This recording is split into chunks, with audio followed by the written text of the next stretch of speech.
The village of Umwofia. In the heart of Igboland, surrounded by lush forests and rolling hills, lay the village of Umwofia.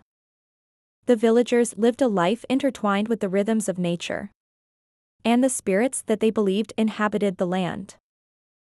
They were hardworking and resilient, bound together by a shared culture and traditions passed down through generations. He was respected by all for his fairness in judgment and his ability to lead the village through both good times and bad. Izadans had one child, a daughter named Adama, who was the light of his life. Adama was known throughout the village for her beauty, kindness, and intelligence. Izadans' wife had passed away many years ago, leaving him to raise Adama alone. He had dedicated his life to ensuring she grew up with the best values and education. The bond between father and daughter was unbreakable, and Adama loved her father deeply. Chapter 2: The Onset of Misfortune. One year, a great misfortune befell Umwofia. The rains, which usually arrived in abundance, nourishing the fields and filling the rivers, did not come. The land became parched, and the crops withered under the relentless sun. The villagers grew desperate as their food supplies dwindled. Hunger and disease began to spread, and the once thriving village found itself on the brink of collapse.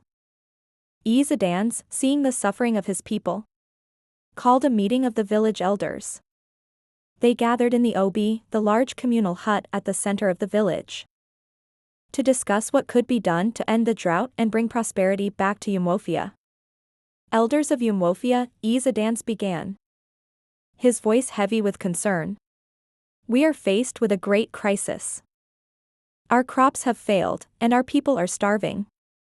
We must find a way to appease the gods and bring the rains back to our land. The elders murmured in agreement, each sharing their own thoughts and suggestions. After much discussion, they decided to consult the village diviner, a man known for his ability to communicate with the spirits and interpret their will. Chapter 3: The Diviner's Revelation. The next day, Izadans and the elders visited the diviner, a wise old man named Nwosu, who lived on the outskirts of the village. Nwosu's hut was filled with the symbols of his trade: carved wooden figures, feathers, and shells. The air was thick with the scent of burning herbs. Nwosu welcomed them and listened intently as Izadans explained the village's plight.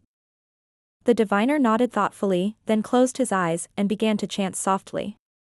He threw a handful of cowrie shells onto the ground and studied their patterns, his brow furrowed in concentration. After several minutes, Nwosu looked up, his eyes filled with a mix of sorrow and determination.